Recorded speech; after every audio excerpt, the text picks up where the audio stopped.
Thank you. Thank you, everyone, for getting back in the room.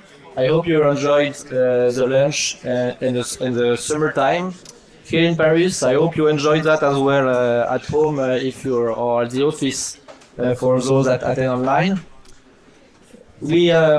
So this morning we discussed about Hystories work and technical work on Paulus Media. This afternoon it's not Hystories work anymore that is presented. It is work related from other projects or other institutions that is related, of course, to hydrogen deployment or hydrogen underground storage. So we will start. We have the pleasure to welcome Jorgo from I skipped that. The CEO of Hydrogen Europe. So I will let you present Hydrogen Europe and yourself. I just put that in the full screen, so you've got presenters mode here. Excellent. So thanks very much, and thanks for giving us the possibility to speak a little bit about the role of regulation for hydrogen. I mean, will we need all the storage capacities? Will there be enough hydrogen? That's the question here. And I'm representing Hydrogen Europe, which is the Association on Hydrogen Technologies in Europe. In the meanwhile, I started some 7.5 years ago, was the first employee. In the meanwhile, we have 50, my team is 50 members, but the members of the association are up to 500 now. So encompassing big companies, small companies, regions, but also national associations. So, what I would like to present to you is the complexity of law, the complexity of legislation that is done so that hydrogen will be produced, deployed, and also, of course, stored.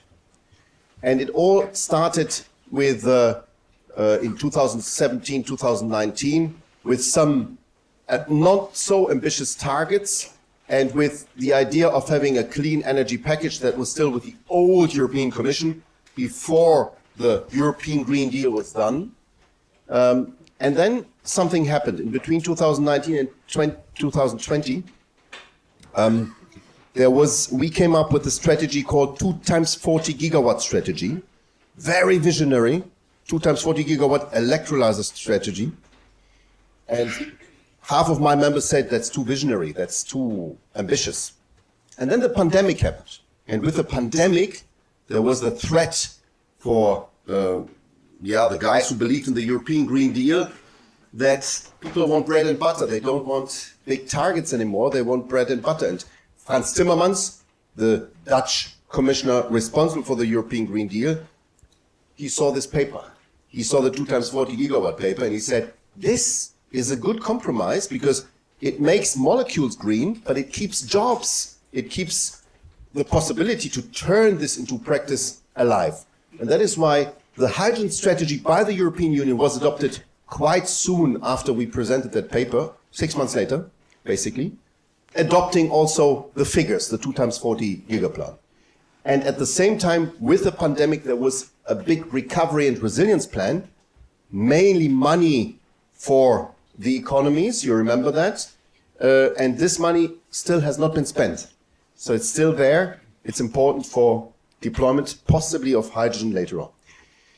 Then in 2021, the climate law was started, and the climate law said we need to be net zero by 2050. Nice, theoretically nice, but how to put it into practice? And this was done, and this is what I want to present to you, by the so-called Fit for 55 package. So 55% greenhouse gas emission reduction until 2050, 40% renewable energy, and this RFNBO is a synonym for hydrogen. It's renewable fuel of non-biological origin, and clear binding targets for industry. Then something else happened, the invasion of Russia into Ukraine. And that, again, led to leapfrogging. So pandemic helped, first step, to understand we need more hydrogen in order to save Green Deal. And the war basically helped to understand we need to replace Russian gas. Well, and hydrogen was, or the carriers of hydrogen, derivatives, came into the idea as a first choice. And then the Commission really presented the so-called Repower EU package. It boosted many elements of the Fit for 55. Example, in the Fit for 55, we had 10 million tons of hydrogen for 2030. Now it's 2 times 10. So 20 million tons, it's quite ambitious. So it's quite huge. And we also see that the money allocated to that hydrogen strategy was ramped up in the Innovation Fund. It was earmarked by 3 billion euro for hydrogen projects. Plus, this is the synonym for important project of common European interest. So member states can, if they want to concentrate on hydrogen, assign joint projects together and get member state money. So on top of the 3 billion. However, this is so chaotic. So that's why the hydrogen bank concept was announced by the Commission President. This is to support the commercial hydrogen projects. The 3 billion were put into there. Plus, at the same day, the Hydrogen Bank was announced. A Critical Raw Materials Act and a Net Zero Industry Act was announced as a reaction to Joe Biden's IRA. So we Europeans become, I would say, a little bit more French because it's an industrial plan. Normally, Germans and Dutch and formerly British friends never wanted to have industrial policy. But now we see, there's such a big change of course. In order to get to these targets, we need an industrial approach. So France has won. But the real thing is that this comes together. And please, if you don't tell it, it's live streamed, I know, but next week, 31st of May, the bank concept will be announced. Interestingly, it will be announced at a place where hydrogen is used as a feedstock to reduce iron ore from oxygen from iron ore. It's the company that has got a check of 1 billion to change the blast furnace into a DRI, and it will be done at that place in Salzgitter. But don't quote me. Now, this is chaotic. I'm not driving you through that slide, but look at this. These are the laws for emission reduction and for clean techs and fuel and infra uptake that were proposed, that were updated with Repower EU, so after the war started. And you see, most of them are adopted, and we have a deal. Why does it say deal? Because the final adoption has not been done. It will be done. It was about to be done this month. But then France came and said, we don't like, in the Renewable Energy Directive here, we don't like how nuclear hydrogen is treated. It's not valorized enough. Please give it more legitimacy, and then we will approve. To be honest, I like this approach because there have been a lot of hydrogen has its enemies. There are people who are working against hydrogen, mainly from the field of electricity. All fine, we are all humans, and there have been done some mistakes. I'll give you an example.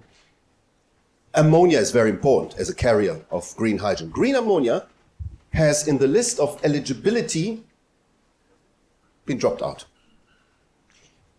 by mistake. It's not by mistake. So this French move gives us the opportunity to reopen the negotiations and put it in. I don't want to give more nitty-gritty, but this is what we did over the last 2 years. Negotiated all these packages with Commission, with Parliament, and with Member States. Sorry? Yeah. So here it's a little bit clearer. You have the ETS and CBAM. That's one of the rules. ETS, that's the emission trading system, and CBAM is the carbon border adjustment mechanism. It doesn't make sense to change the European industry to make green steel obligatory and to import grey steel from India. So there's a carbon border adjustment mechanism that at the border you tax the steel that has a high footprint. And at the same time, you can see here that there are renewable hydrogen targets in aviation, in maritime. RED 3 is in industry. It's quite substantial here. If you are a chemical company or a fertilizer company, you use hydrogen for ammonia production. And 42% of all the hydrogen used needs to be green or nuclear, says France, in 2030. So you can imagine this shifts very much the obligation of member states and their industries to something very, very important. So this is the renewable hydrogen targets. This here, the gas package, is also very important because it's a package about the infrastructure. We know from some member states that we can use existing infrastructure for hydrogen one by one. Compressors need to be changed.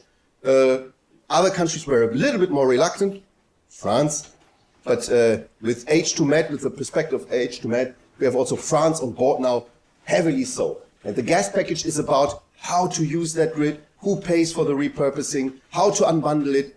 It's called Renewable Gases and Hydrogen Package, by the way. So hydrogen is in the title.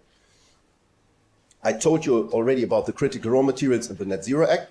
And here we have the bank and the way how to put this into practice by finances. Now, how does this translate into volumes? Because all of these packages give us volumes. Do we reach the 20 million tons that Repower EU wanted to have?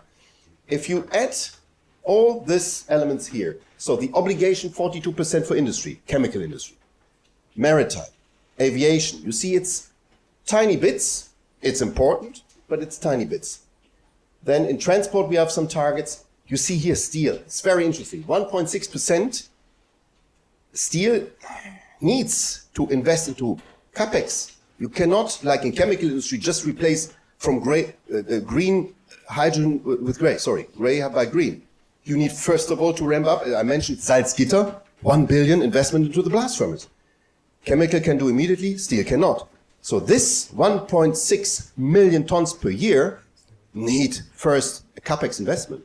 And that is why I always like to see the positive side, and the glass is half full and not half empty. So all in all, the total expected is round about 6.4 million tons on an obligatory basis as of 2030, which is fine. It's not 20, but 20 is the target.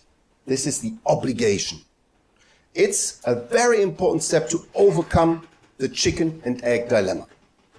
And now people in Europe understand that, and they say, whoa, where do we store all this hydrogen? And this is where you come in, and this is why it's so important for me to have joined this conference.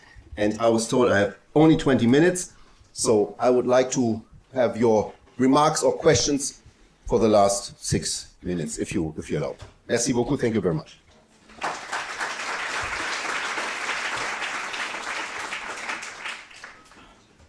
So thank you, Jorgo, for this excellent incarnation of the European politics. Any question?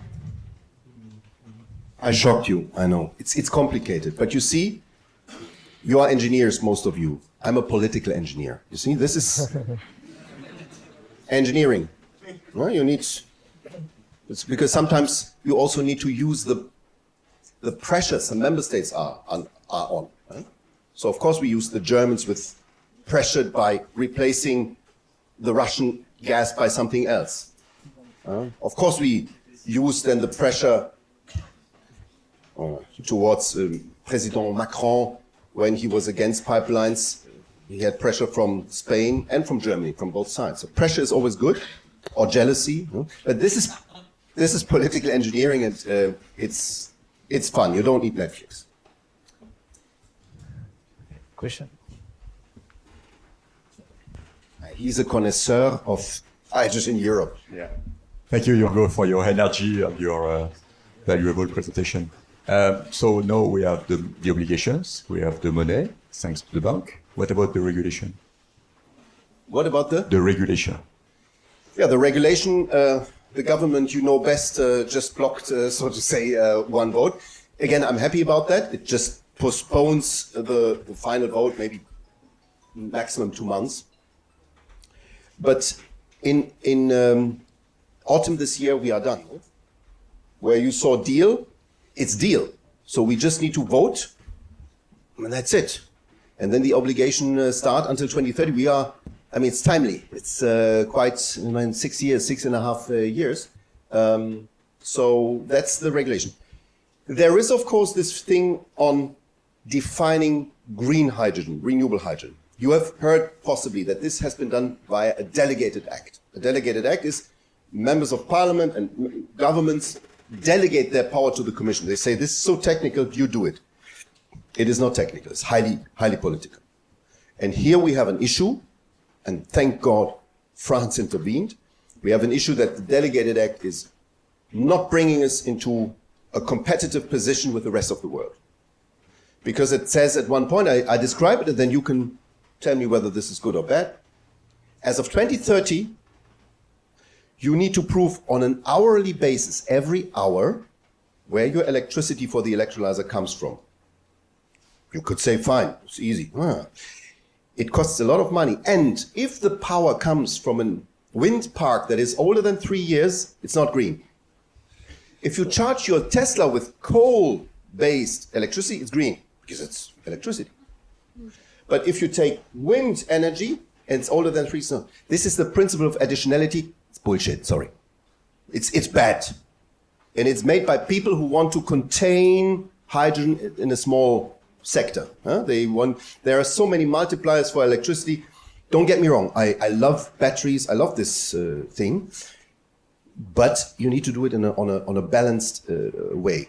And this is what is not okay. That's the regulation that brings us really in a disadvantage worldwide, because we see that the world is investing into hydrogen, very much so. Reminds me a little bit, you know the dung beetle? The dung beetle is this animal that creates these balls, these dung balls. Why do they create this? Because they want to attract girls. It's the male part that does it. And the dung beetle tries, of course, to make this big ball, and then biggest ball, best girl. There are smart dung beetles that just sit aside and wait and let the others work. And when the girls turn up, and takes. Joe Biden.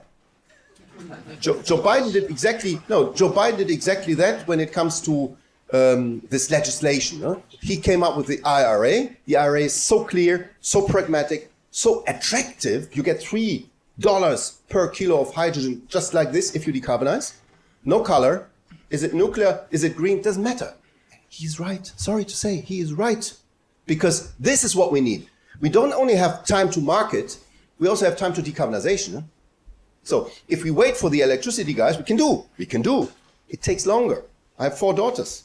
I want them to live in a future that is livable in Europe. So this is why time to decarbonization plays a role. And this is why the Critical Raw Material Act is so important. You know that we need much less of critical raw material. My car is a hydrogen car, Nexo, needs 10% of the same car with battery as a vehicle, and 5% for the infrastructure, for the charging infrastructure. Only 5% of critical raw materials.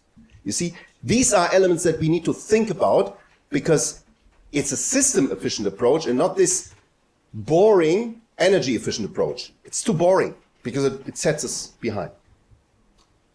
Thanks a lot. I'm sure we could listen to you for hours. Unfortunately, we also have other topic, but we are very thankful to your that you came here to expose this political vision. It's very useful to this community. I think that is not that used to hear this kind of speeches. Can I correct? It's not a vision anymore. Huh? It was a vision in 2020 when we started. Now it's law. So 5 million tons need to be stored. So guys, we need you. Work with your bacteria and help us to become fast and to master all this. Because the first accident happening, or the first shortcoming happening, the electricity guys will come and say, told you so. So we heavily rely on you, and that's why I take this very, very seriously. I'm very grateful for what you're doing here, because it's not a vision anymore. So this is the past. Thank you.